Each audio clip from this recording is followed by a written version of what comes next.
A ball stably leviated on an invisible stream of air is a dramatic sight. Try to pull the ball out of the airstream. You can feel a force pulling it back in. You can also feel that the airstream is being deflected by the ball. ఒక బంతిని అదృశ్య గాలి ప్రవాహంపై స్థిరంగా పైకి లేపడం ఒక నాటకీయ దృశ్యం. బంతిని గాలి ప్రవాహం నుండి బయటకు లాగడానికి ప్రయత్నించండి. ఒక శక్తి దానిని వెనక్కి లాగుతున్నట్లు మీరు అనుభూతి చెందుతారు.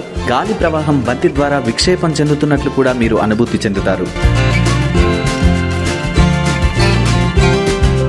The Bernoulli's principle states that where air speeds up, its pressure drops. The difference in pressure between the still air and the moving air pushes the ball back into the center of the airstream. గాలి వేగం పెరిగే చోట దాని పీడనం తగ్గుతుందని Bernoulli సూత్రం పేర్కొంది. నిశ్చల గాలి మరియు కదిలే గాలి మధ్య ఒత్తిడిలో వ్యత్యాసం బంతిని గాలి ప్రవాహం మధ్యలోకి తిరిగి నెట్టివేస్తుంది.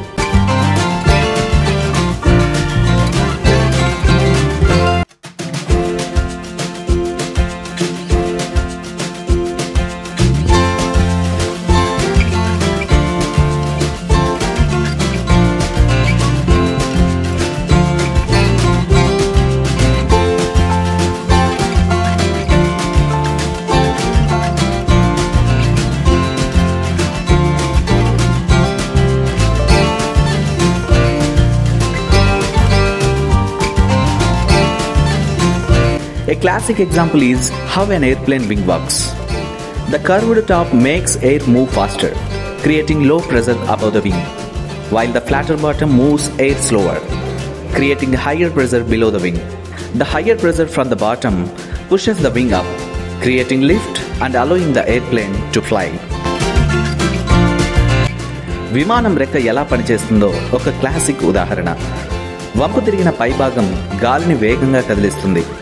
రెక్క పైన తక్కువ పీడనాన్ని సృష్టిస్తుంది. అయితే చదునైన అడుగు భాగం గాలిని నెమ్మదిగా కదిలిస్తుంది. రెక్క క్రింద అధిక పీడనాన్ని సృష్టిస్తుంది. దిగువ నుండి అధిక పీడనం రెక్కను పైకి నెట్టి లిఫ్ట్ను సృష్టిస్తుంది మరియు విమానం ఎగరడానికి అనుమతిస్తుంది.